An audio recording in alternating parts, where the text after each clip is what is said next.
Bonjour à tous et bienvenue dans ce nouvel épisode. Je suis contente de vous retrouver. Aujourd'hui, je suis encore pas seule parce que je suis accompagnée de Anne-Lise qui va se présenter tout à l'heure. Et aujourd'hui, on va vous parler d'un sujet un peu particulier parce que c'est pas tant axé développement personnel ou entrepreneuriat, mais on va parler d'humain et d'humain dans un métier bien particulier. C'est pour ça que j'avais envie que Anne-Lise vienne partager un petit peu son métier et surtout comment elle l'exerce. On vous laisse découvrir tout ça. Place au générique et on se retrouve juste après.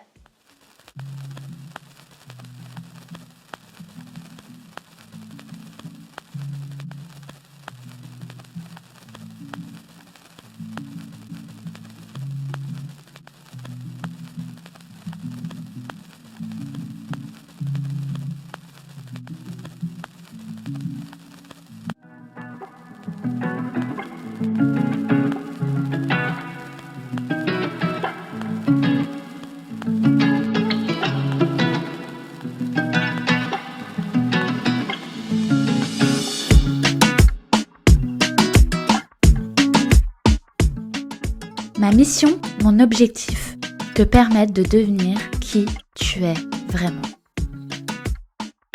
Bonjour Anne-Lise, merci beaucoup d'avoir accepté de venir partager un petit peu ton parcours et plutôt ta manière d'exercer ton métier avec nous. Est-ce que tu peux te présenter de la manière qui te convient le mieux? Ok, déjà merci Sabrina. Avec grand plaisir, je suis contente de C'est très partager sympa de m'avoir demandé de partager ça avec toi. Du coup, je m'appelle Anne-Lise et je suis avocat. Et je suis avocat au barreau du Mans. J'exerce depuis une quinzaine d'années désormais. Et en 2018, donc ça va faire plus de 5 ans, j'ai fondé mon propre cabinet qui s'appelle ALC Avocat. Et donc aujourd'hui, j'ai la joie d'avoir une équipe de 6 personnes, que des nanas, et 2 cabinets. Un au Mans et un petit peu plus en campagne à Mamers. Voilà. Ok, et donc tu sépares ton temps entre les deux cabinets? Ouais, alors en fait au cabinet de Mamers, il y a une secrétaire qui s'appelle Sylvie qui travaille à temps plein là-bas. Donc il y a un accueil client tout le temps. Ok. C'est pas un cabinet fantôme, il y a toujours quelqu'un. Et il y a toujours un avocat qui va au moins une fois par semaine, parfois quand on peut pas une fois tous les 15 jours, mais il y a un avocat qui va faire les réceptions clients sur place là-bas. D'accord, ok. Est-ce que tu peux expliquer, alors tout le monde sait ce que c'est un avocat, mais dans les grandes lignes, on ne sait pas exactement à quoi correspond ton métier. J'aimerais bien que tu expliques un petit peu pour faire vraiment le lien après entre ton métier pur, ce que beaucoup d'avocats font, et cette plus-value que toi t'ajoutes et qui m'intéresse aujourd'hui dans l'épisode du jour. C'est quoi un avocat déjà? Moi je me suis rendu compte, en particulier en intervenant dans les collèges et auprès des établissements scolaires, que les gens avaient une fausse idée de ce que c'était un avocat et une idée qui était très télévisuelle de l'avocat. Donc déjà il faut se défaire de tout ce qu'on a comme stéréotype américain. Donc la série Suits, on oublie. Ça marche pas du tout comme ça. Okay. On ne fait pas d'enquête nous-mêmes. Il n'y a pas d'objection votre honneur. Ça ne fait absolument pas ça. Okay. En plus, les avocats, on n'exerce pas tous en droit pénal. En droit pénal, c'est vraiment la branche la plus médiatisée, les grandes affaires, etc., la défense des méchants ou des victimes. Moi, c'est à peine 5% de mon activité, le droit pénal. Okay. Donc, je fais pas du tout ça. Moi, je suis avocat. Alors dans 2 grandes matières, j'appelle ça en droit des personnes. Je fais du droit de la famille particulièrement, donc j'accompagne des gens qui sont en situation de séparation en particulier, ou dans des situations très conflictuelles de succession après des décès, ou aussi dans des moments un petit peu plus joyeux comme pour des adoptions. Ça, c'est plus sympa. La deuxième grande branche, on va dire, du cabinet, c'est tout le contentieux civil de la propriété de la construction. Donc, en fait, on fait le droit de la construction, du droit de l'immobilier, tout ce qui va être voisinage, rapport aussi propriétaire-bailleur, tous ces litiges-là qui concernent les gens entre eux. Et puis, pour le droit de la construction, la particularité, c'est que ça fait intervenir pas que des gens, des particuliers, ça fait intervenir des sociétés, forcément, du bâtiment. Voilà. Ce qu'on fait à peu près. Et donc, est-ce que tu peux un petit peu expliquer le quotidien d'un avocat? Alors justement, toujours sans parler de ta spécificité. L'avocat n'a pas de journée identique l'une à l'autre. Okay. Et ça, alors pour moi, c'est une force du métier parce que c'est ça aussi qui m'a fait rester, en tout cas pour l'instant, dans le métier d'avocat. Il n'y a pas une journée qui se ressemble. Donc je vais avoir des journées où je vais me consacrer à la réception client. Donc là, je vais recevoir toute la journée en consultation des clients, soit ce soit des nouveaux clients qui viennent pour la première consultation, pour ouvrir leur dossier, soit des clients qui sont en suivi. Je vais avoir des journées, je vais au tribunal. Je vais être en audience, donc là c'est des demi-journées entières qui vont être consacrées à l'activité judiciaire. Il me faut des journées seules derrière mon ordinateur où je réponds à mes mails, où je m'occupe des actes. J'ai des journées entières de rédaction d'actes, donc je vais faire des recherches juridiques, je vais rédiger des actes. J'ai des journées où je m'occupe de mes collaborateurs, je corrige les actes des autres. Je fais aussi la gestion du cabinet, donc toute la comptabilité, les aspects financiers, la gestion des ressources humaines, donc la gestion des salariés de manière générale, la gestion logistique. Ça, c'est la gestion d'entreprise. La gestion d'entreprise. Donc j'ai jamais jamais une journée qui ressemble à la précédente. Ok. Est-ce que tu peux nous donner un exemple concret? Comment ça se passe, par exemple, quand tu vas intervenir dans l'accompagnement des séparations, des divorces en l'occurrence? En droit de la famille, en fait, c'est peut-être là, du coup, ce qui a fait un petit peu un virage il y a quelques années chez moi, c'est que le métier d'avocat, comme j'ai dit tout à l'heure par rapport au domaine d'exercice qu'on a, c'est le conflit entre deux personnes. Tout le temps. Que ça soit donc des personnes qui se séparent ou que ça soit des voisins qui s'engueulent parce qu'il y a une branche qui dépasse et ça m'ennuie, la branche est trop haute, il faut la couper et ils se chiffonnent dans le voisinage. Donc à chaque fois, l'avocat, il intervient quand il y a des personnes qui sont en situation de difficulté et qui sont en situation de conflit. Et en fait, le système judiciaire, jusqu'alors, parce qu'il commence à changer, mais très lentement, parce que c'est une grosse machine. Le système judiciaire est fait pour permettre aux gens de s'affronter dans une cour, en fait, on va dire, dans un tribunal ou une cour. Et donc, chacun prend un avocat et chacun campe sur des positions et essaye de convaincre l'autre que sa position est la meilleure et que c'est donc cette solution qu'il faudra retenir. Alors, ça peut marcher sur des litiges peut-être de nature commerciale ou quoi, mais en fait, sur le droit de la famille, ça a été longtemps traité comme ça. C'est-à-dire que c'était une séparation, il y a plein de gens qui me disaient faut qu'on gagne, etc. Mais j'ai envie de dire mais il faut gagner quoi? C'est pas un procès. On fait pas le procès de votre vie. Et qui me racontaient toute l'histoire de couple pour me persuader qu'ils avaient raison en fait. Alors qu'en fait l'histoire personnelle du couple au fond me regarde pas tant que ça. Sauf s'il y a des problématiques particulières de violence ou des choses comme ça ou qui nécessitent des mesures de protection. Mais ça c'est vraiment très très à part les violences intrafamiliales. Mais dans des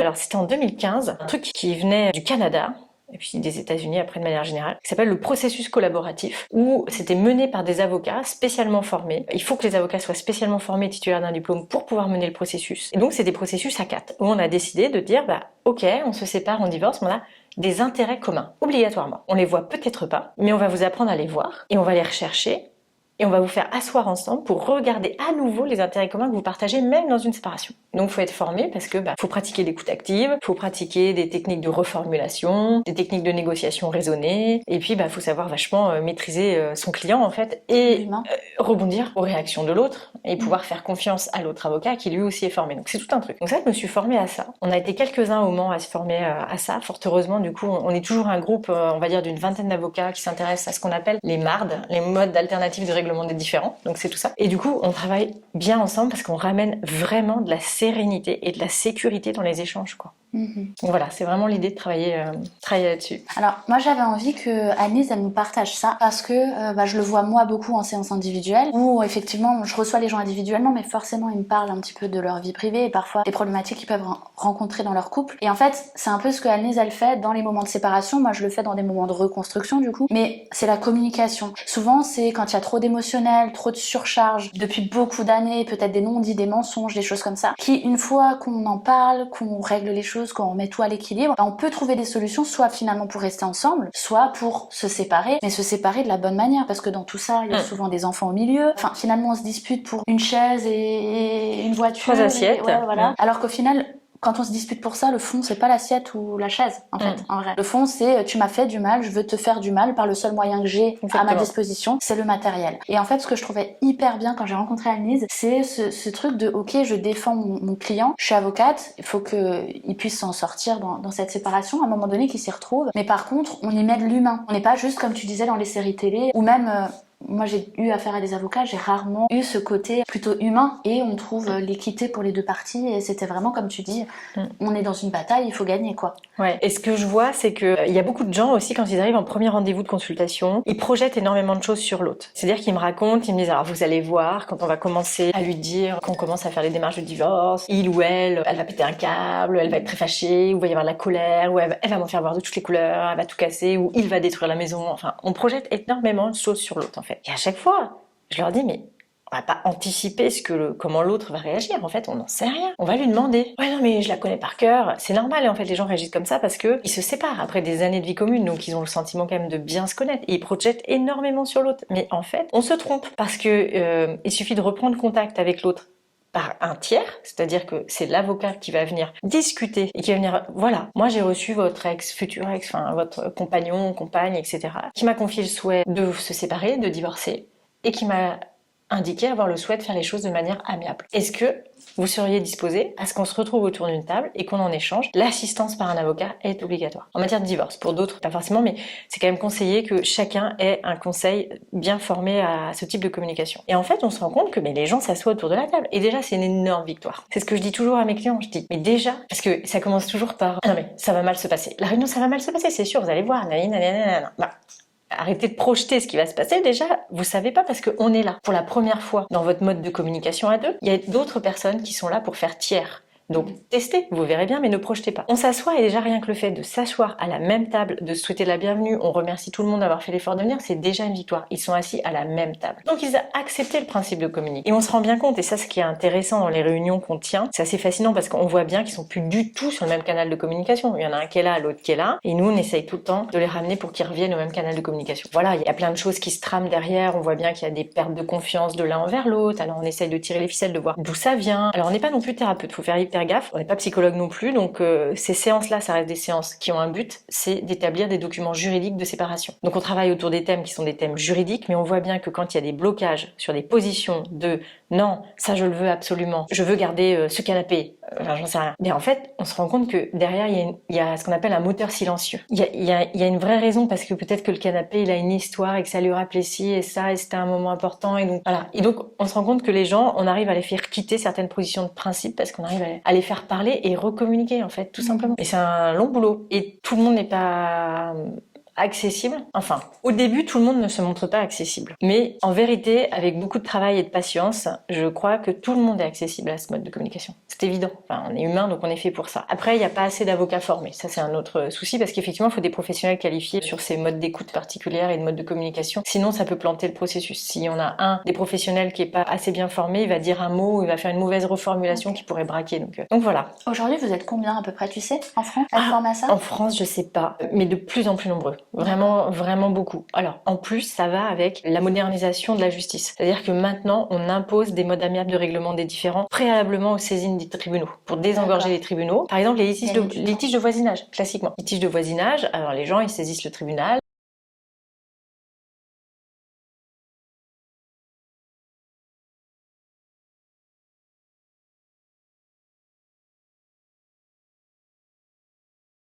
J'ai poussé après le processus collaboratif un petit peu plus loin pour devenir médiateur. J'ai plein de questions qui me viennent, je vais les prendre les unes après les autres. Qu'est-ce qui, toi, t'a donné envie d'ajouter cette corde à ton arc dans ton métier?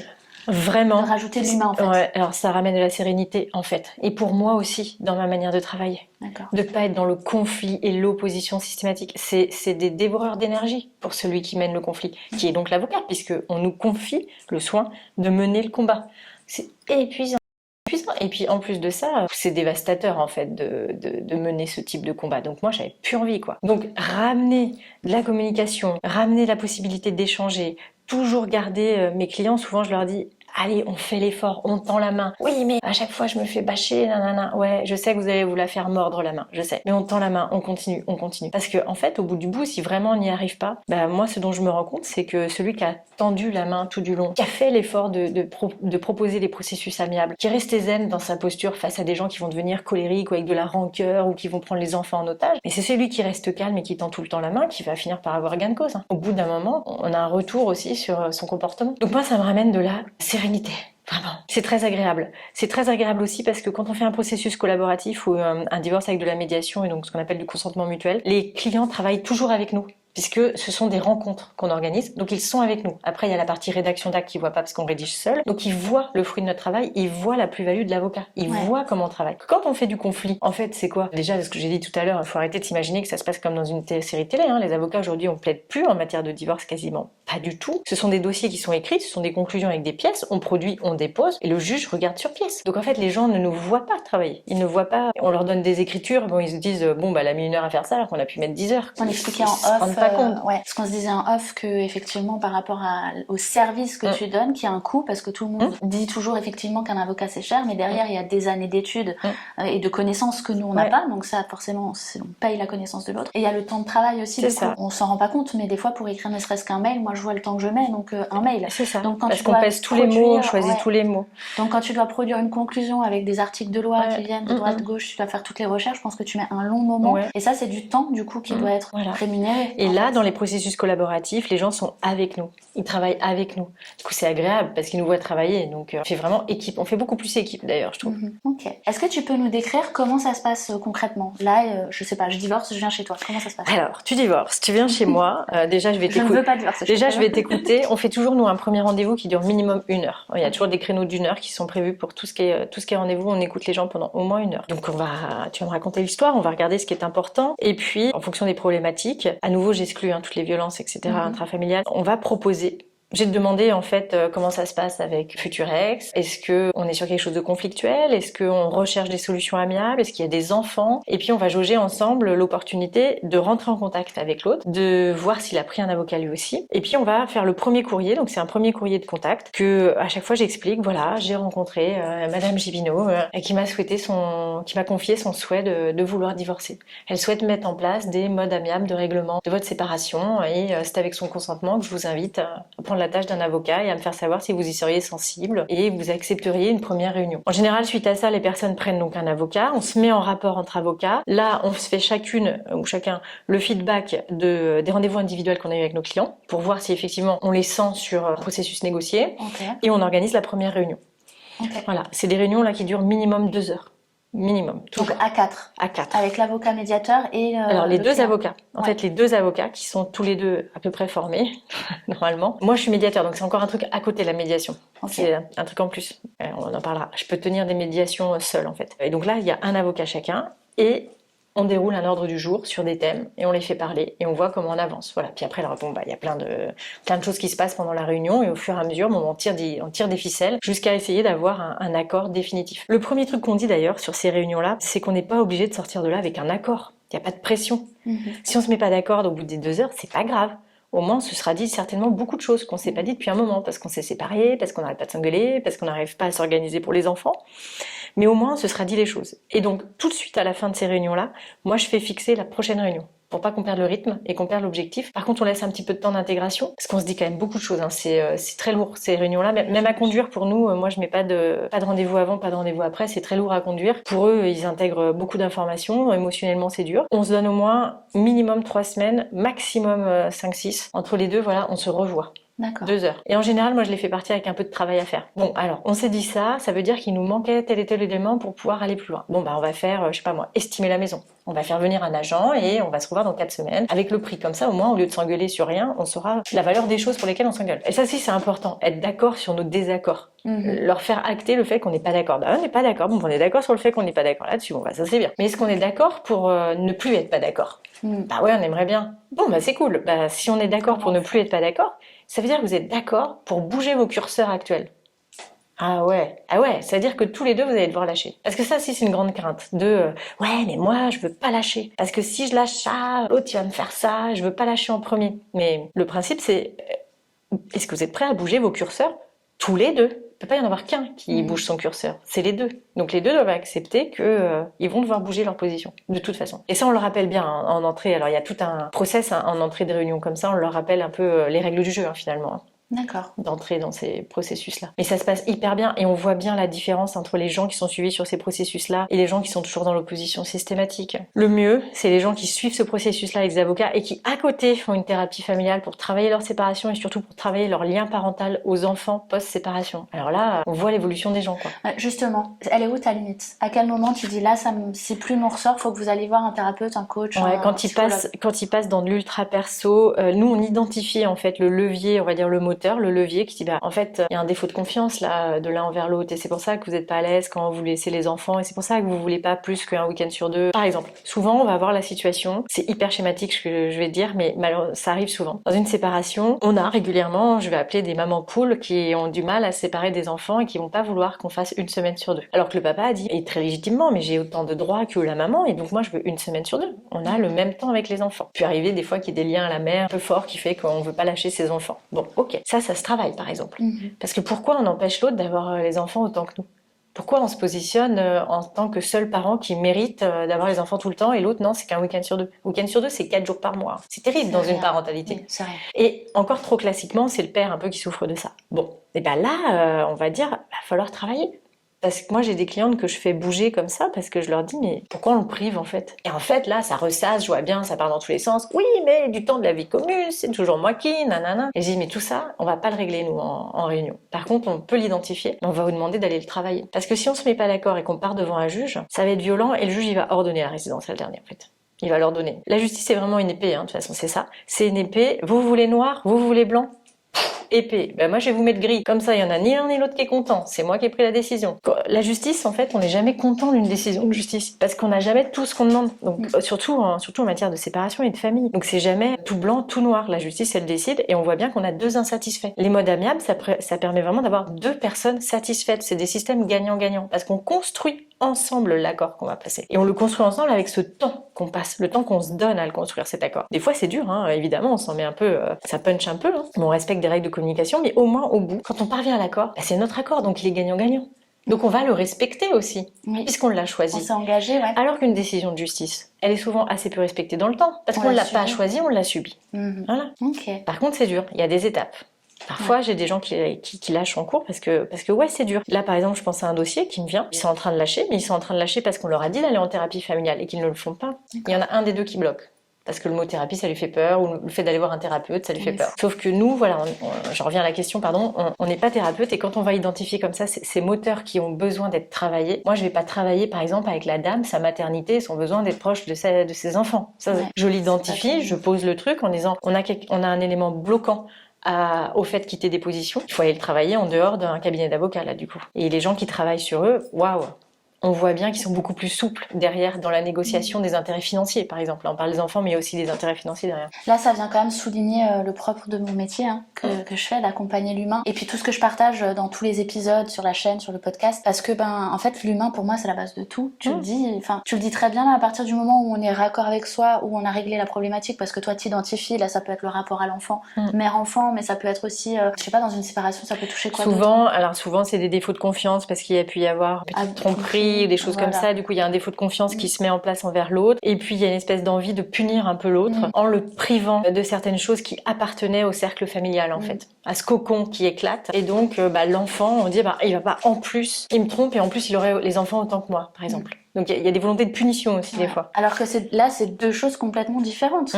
C'est mon compagnon, ma compagne m'a trompé, ok ça nous regarde, moi ça vient me chercher peut-être dans des blessures, dans des choses que j'ai besoin de régler. Par contre les enfants eux n'ont rien demandé et peut-être qu'ils ont aussi envie de voir le parent autant de temps bien sûr.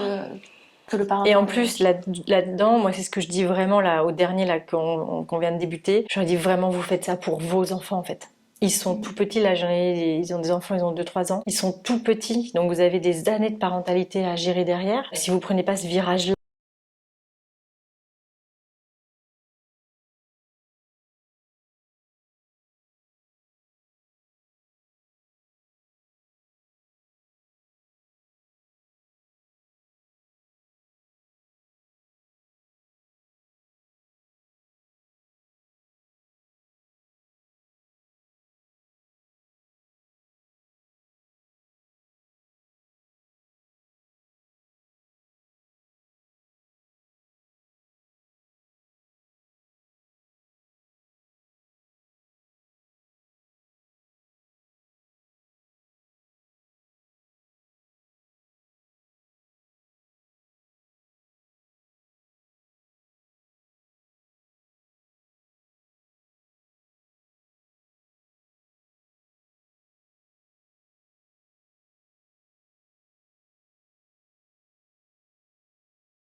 accepter d'être accompagné. Et je le dis souvent avec mes clients, mais pas que par un avocat. Je ne suis pas votre psy. Je fais au mieux pour accompagner, mais je prends en compte des éléments juridiques, mais accepter d'accompagner par des thérapeutes, bon sang. C'est un moment difficile, accepter d'être en vulnérabilité, en fait. Et vous n'en reviendrez que plus fort dans les réunions qu'on va vous organiser ensemble pour organiser la parentalité et pour organiser les aspects financiers du partage. Un sacré boulot. Un sacré boulot.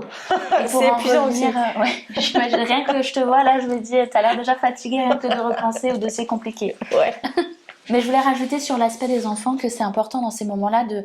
C'est pas évident à faire, hein, mais quand vous avez quelqu'un comme Anis qui vous accompagne dans ce sens-là, profitez-en, parce que quand on revient sur les enfants, c'est important de... Parce que là, on utilise l'enfant, en fait, on se voit soi. Le problème, c'est soi, et du coup, on utilise l'enfant pour régler le problème. Alors qu'il faut prendre de la hauteur, et il faut régler notre problème qui nous appartient, mais dont l'enfant, lui, il n'y peut rien. Et donc, pour le protéger, là, il faut reprendre, se repositionner dans sa position de parent, et pas d'adulte, ou de... Peut-être des fois, on est dans une position d'ado-enfant, hein, même en tant qu'adulte, quand on est blessé comme ça par peut-être de la tromperie ou ce genre de choses, faut ressortir de ça et reprendre sa position de parent qui protège son enfant. Et donc pour protéger son enfant et pour son bien-être, je fais quoi? Je dois être en bon terme avec le papa ou la maman.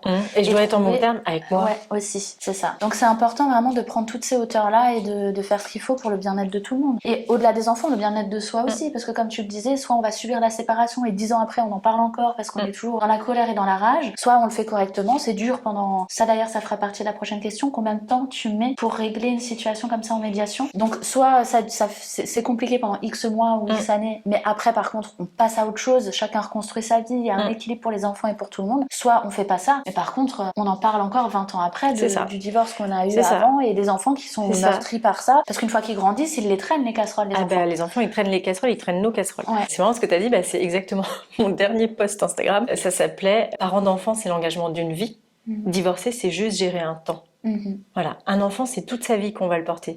Il faut le souhaiter à chacun, en tout cas, d'avoir son enfant jusqu'à sa fin. Le divorce, c'est un temps. C'est un temps dans sa vie, c'est tout. Donc c'est juste un temps à gérer au profit de quelque chose qui est peut-être plus grand. Ce qui est sûr, il n'y a pas de données, ça va dépendre de beaucoup de paramètres. Mais il y a une chose qui est 100% sûre, c'est que les divorces pacifiés comme ça, ils vont toujours plus vite qu'un divorce judiciaire. Ça, c'est sûr et certain. Divorce judiciaire, alors je parle au Mans aujourd'hui parce qu'en plus de ça, on a un tribunal malheureusement saturé qui fonctionne très mal parce que, il faut le dire aussi, pourquoi je m'oriente vers ça? Parce que la justice fonctionne très mal. C'est un mammouth, c'est des administrations publiques. Voilà, ce sont des gros systèmes. Aujourd'hui, malheureusement, c'est des systèmes qui n'ont plus de moyens. Et donc, ils fonctionnent mal. Et donc, ils ne servent pas les justiciables. Donc, il faut faire différemment. Quand vous n'avez plus l'État qui vient arbitrer les rapports humains, il faut réapprendre aux humains à s'arbitrer entre eux, en fait. Et donc, il faut des tiers qui fassent tiers justement dans les conversations et qui sont amenés à ramener cette communication parce que on n'est pas tous voués à se détruire et on n'a pas tous besoin quand même de l'État et de son épée pour venir dire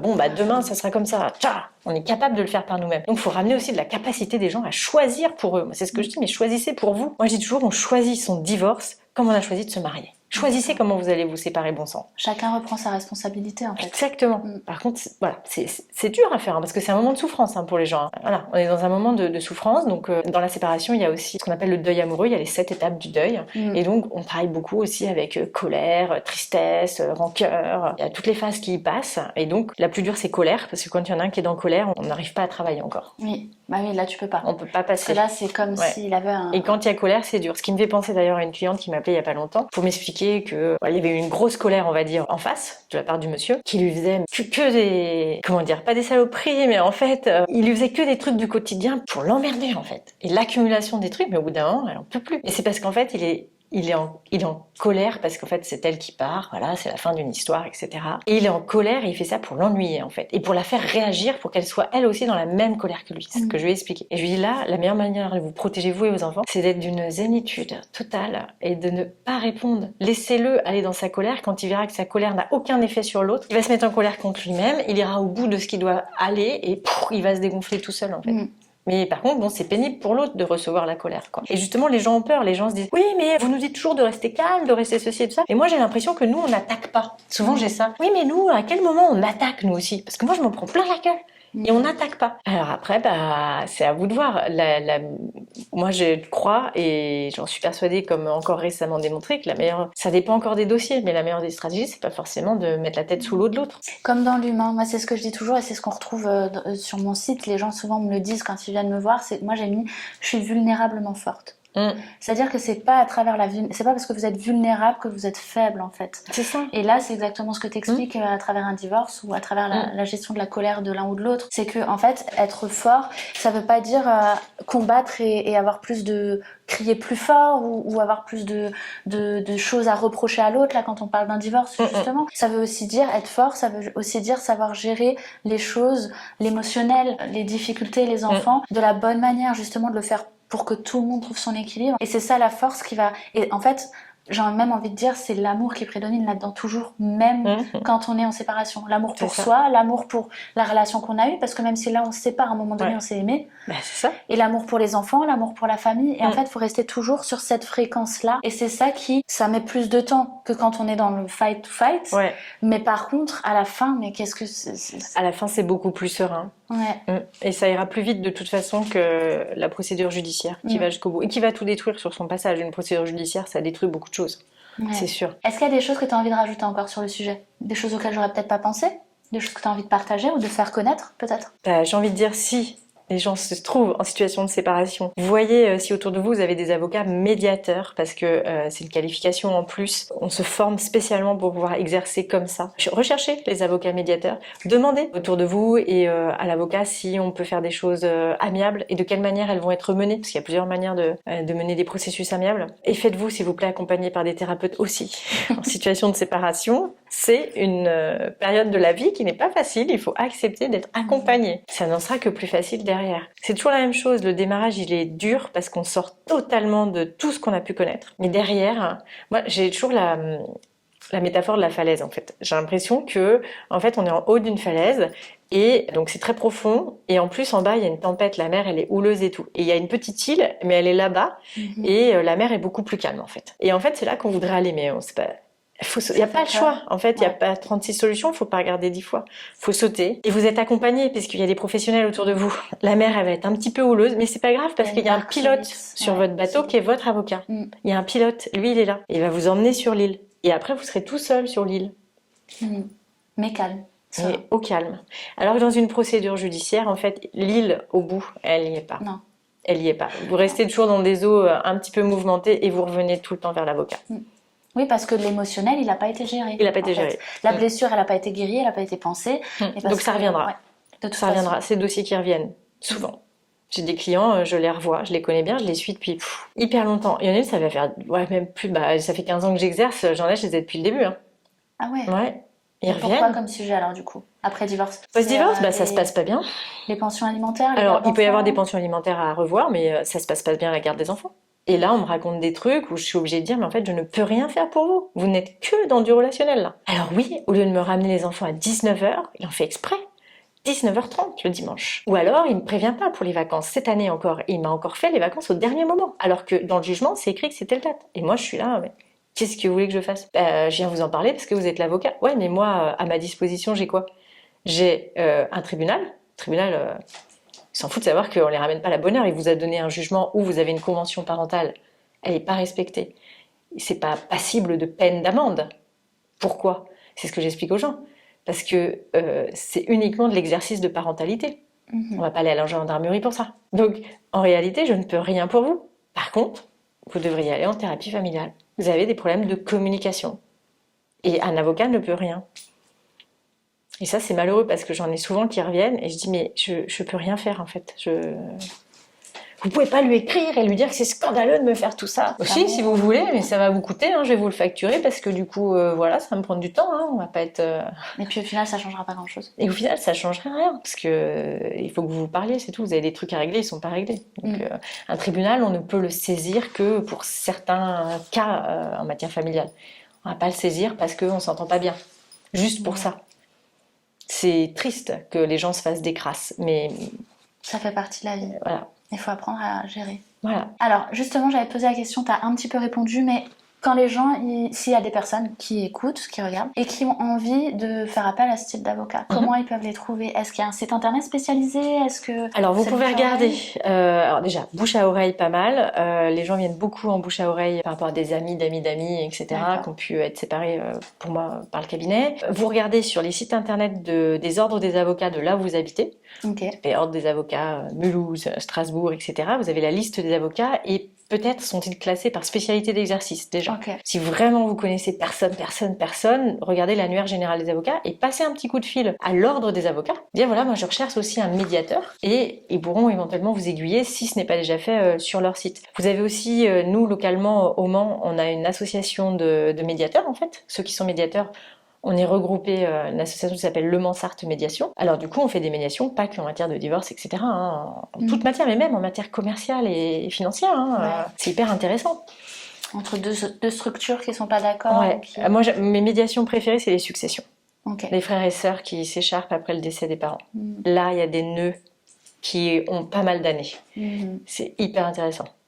Très intéressant. Mais douloureux à C'est vivre. dur. Ouais, c'est dur. C'est dur et puis alors là, comme c'est des nœuds très ancrés, j'atteins aussi mes limites. C'est vrai que la médiation est pas thérapie. Alors si vraiment c'est trop noué, je vais pas pouvoir le lever. Mais on aura eu le mérite, encore une fois, de s'être retrouvés autour d'une table et d'avoir posé des choses et d'avoir avancé au moins un petit peu. Oui, et puis après, encore une fois, si tu les orientes et qu'ils sont ouverts et qu'ils font ce qu'il faut, ça peut aussi débloquer des choses.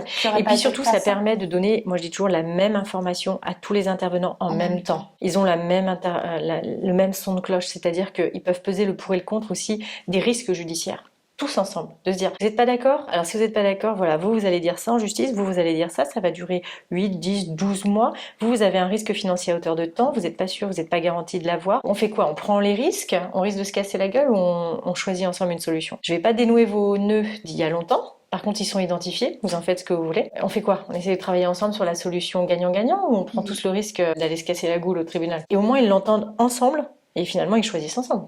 Bon, c'est un chouette... franchement, je suis vraiment contente que tu aies partagé tout ça parce que je trouve qu'on n'en parle pas assez et que, il faudrait plus de choses comme ça dans tous les corps de métier. Là, on parle d'avocat, mais dans tout, en fait, il faut rajouter de l'humain parce que l'humain, c'est la base de tout. C'est si l'humain, il est conscient de lui et qu'il travaille sur lui et qu'il fait ce qu'il faut pour que chacun reprenne ses responsabilités, les choses peuvent que se passer mieux, en fait. Et c'est pour ça que j'avais envie que tu partages tout ça. Je pose la question, même si je pense connaître la réponse, des gens qui viennent d'ailleurs ne peuvent pas forcément... si, tu peux faire appel à un avocat qui est plus loin, mais par contre tu payes les frais de déplacement, etc. Alors c'est compliqué en matière familiale. Moi j'ai des clients qui sont un peu à l'extérieur. C'est des situations qui nécessitent une proximité en fait à un moment donné, de pouvoir avoir son avocat pas trop loin, de pouvoir aller le voir ou le consulter. S'il y a le trajet en plus, c'est compliqué. Alors en plus, les avocats sont attachés à des barreaux et en matière de divorce, je ne vais pas ennuyer avec ça, mais il y a des règles d'attachement géographique des avocats en fait. Donc il vaut mieux rechercher des avocats près de chez soi en fait. Voilà. Ok. Bon, écoute, est-ce que tu as des conseils peut-être à donner aux gens? Eh bien, communiquez, parlez, ne vous dressez pas les uns contre les autres. Et c'est pas parce qu'on se sépare que c'est la fin d'une histoire, que si vous avez des enfants, c'est le début d'une autre histoire. Voilà. Elle est compliquée à écrire au début. Et elle va s'écrire, de toute façon. Elle n'a pas le choix, elle va s'écrire, parce que la vie va passer. Donc posez-vous la question de savoir quel virage vous voulez prendre au tout début. Voilà, pour vos enfants. Quel virage vous voulez prendre au tout début? Ok. Dernière question, qui je pense peut être utile. Selon toi, comment on peut faire pour bien choisir son avocat? Alors, il faut toujours se sentir à l'aise lors du premier rendez-vous. Déjà. Alors, avant le premier rendez-vous, il ne faut pas hésiter, je pense, à demander à des gens autour de nous qui ont pu avoir affaire à des avocats. Donc, il ne faut pas hésiter à confier déjà ce pourquoi on cherche un avocat et se faire conseiller par d'autres personnes qui sont peut-être passées par là et qui ont déjà peut-être des bonnes adresses. Après, si vous n'avez pas ce conseil-là et que vous allez, on va dire, vers des sites internet ou des choses comme ça, regardez les sites internet. Ça peut être des pages Instagram, des pages Facebook. Regardez un petit peu l'ambiance générale qui est transmise par la communication du cabinet, si ça vous séduit déjà ou pas. Si ça vous séduit, vous prenez votre rendez-vous. Moi, à l'issue des rendez-vous, il y a des gens, des fois, pour des divorces, on n'ouvre pas tout de suite le dossier. Parce que, en fait, ils n'ont pas encore pris leur décision finale. Ils ont besoin de poser, de savoir comment ça va se passer si jamais ils y allaient, ils sautaient. Et donc, je leur dis toujours, faut que vous soyez à l'aise, faut que vous soyez à l'aise avec moi. C'est un ressenti, en fait, les gens doivent être à l'aise avec l'avocat lors du premier rendez-vous. Faut qu'ils puissent se confier, faut qu'ils puissent se sentir écoutés. Après, moi, je le dis aussi, je pose des limites à mes clients. Ils peuvent pas m'appeler tout le temps, dès que y a un problème de doudou. Ça ne me regarde pas. Donc, il faut accepter les limites. Mais voilà, c'est des questions de feeling, quoi. Okay. Voilà, c'est une question de feeling. C'est toujours la même chose. Par contre, on fait équipe. Ça m'est déjà arrivé, ça a pu m'arriver, et ça m'arrivera encore, d'avoir des gens qui, en cours de route, arrêtent le suivi en disant je vais changer d'avocat là. Et en fait, c'est pas grave, c'est parce que de toute façon, c'était identifié. On était en rupture de confiance. On n'était plus sur la même ligne. Souvent parce que je dis des choses que les gens n'ont pas envie d'entendre. C'est pas la réponse qu'ils avaient envie. D'accord. C'est trop dur ce que je leur dis, ce qu'ils doivent. Donc après ils peuvent aller voir quelqu'un qui leur vend une solution, voilà. Mais parfois effectivement, je pose des limites qui font que si je vous invite à faire des concessions et à faire un travail et à avancer, oui, des fois il y a des gens qui sont inconfortables, donc ça leur plaît pas, donc ils vont se placer en rupture de confiance avec moi. Ok. Et c'est pas grave parce que c'est que du coup notre duo fonctionne plus en tout cas. Mais ça m'est arrivé récemment avec une dame et on s'est quitté en super bonne intelligence parce qu'on a beaucoup discuté toutes les deux et effectivement on est arrivés toutes les deux à se dire écoutez, on ne s'entend plus en fait, on ne pense pas la même chose du stade actuel des négociations. C'était un divorce avec beaucoup de patrimoine. Donc il y avait des enjeux, etc. On avait fait déjà un bon 3 réunions. Hein. Il n'y avait pas d'enfant pour la peine. Et on n'était plus d'accord sur les enjeux en fait. On partageait pas la même opinion du dossier. Okay. Donc il faut savoir se le dire. Et puis on se l'est dit parce que du coup même moi aussi j'avais envie d'arrêter en fait. Parce que c'était inconfortable. Ça tu te donnes le droit toi? Ah oui. Quand c'est toi qui... Ah ouais, je l'ai déjà fait aussi. Je me donne le droit d'arrêter. Ouais. Okay. Ça m'est déjà arrivé même dès le premier rendez-vous de dire ça va pas le faire. On va pas s'entendre parce que là ce que vous me racontez, je suis pas d'accord. Ça m'est arrivé avec un homme, c'est l'exemple qui me vient parce que je l'ai pas fait qu'une fois, mais c'est quand même rare heureusement. Ça se passe quand même bien de manière générale. Un homme qui était arrivé, qui avait traité sa femme de connasse et tout. J'ai dit bon, on s'arrête là. Moi c'est bon, je vous défends pas. Ça m'intéresse pas quoi. C'est mort. On parle là-dessus. Ça m'intéresse pas. J'avais dit dernière question, mais plus on parle et j'en ai toujours qui viennent. Et celle-là, j'y ai pensé tout à l'heure, mais elle n'est pas sortie tout de suite. Quand on parle de médiation, je pense que l'objectif de cette médiation n'est pas nécessairement de faire en sorte que le couple se reconstruise. Ah, pas du tout. Mais est-ce que ça arrive ou c'est pas votre objectif du tout? Alors moi, c'est pas mon objectif. Après, si ça leur arrive, j'ai eu un dossier comme ça, ils se sont remis ensemble. La procédure s'arrête, tant mieux pour eux. Non, la médiation, c'est vraiment d'orienter. C'est parvenir à un accord, mais ce n'est pas un. On dit toujours, et c'est ce qu'on nous apprend quand on fait le diplôme de médiateur, ce n'est pas un échec de la médiation s'il n'y a pas eu d'accord à la fin. Parce que tout le temps qu'on a passé, et je pense encore à 2 dossiers récemment où j'ai eu on va dire, il n'y a pas eu d'accord, et les gens m'ont appelé après, on a mis fin à la médiation, et il y en a un qui m'a appelé et l'autre qui m'a envoyé un mail pour me remercier du temps qu'on avait passé, de tout ce qui avait pu être dit dans ces espaces, et que c'était malheureux qu'on soit pas arrivé à l'accord final, mais quand même, on avait fait des pas. D'accord. Voilà. Oui, donc il y a toujours des choses à gagner en fait. De toute façon, à partir du moment où tu communiques. À partir du moment où on communique, il n'y a rien à perdre. Et c'est ce que je dis aux gens, mais qu'est-ce que vous avez à perdre en fait à essayer? Un peu de temps. Mais bon. Oui, c'est sûr. Mais bon, c'est du temps perdu au départ qui peut être très vite rattrapé après, oui, si c'est bien fait. Et parlons d'argent, un divorce pacifié, il va coûter moins cher qu'un divorce dur. Forcément, puisqu'on passe moins de temps. Bah oui. Chaque courrier envoyé est facturé. Donc, et voilà. Donc les divorces pacifiés, ça peut être un gain d'argent. Ouais. Pour les profils financiers. Bon, écoute, merci beaucoup Annie. Merci à toi. Où est-ce qu'on peut te retrouver? Moi, j'adore suivre ces aventures nos sur aventures. Parce que c'est un cabinet assez...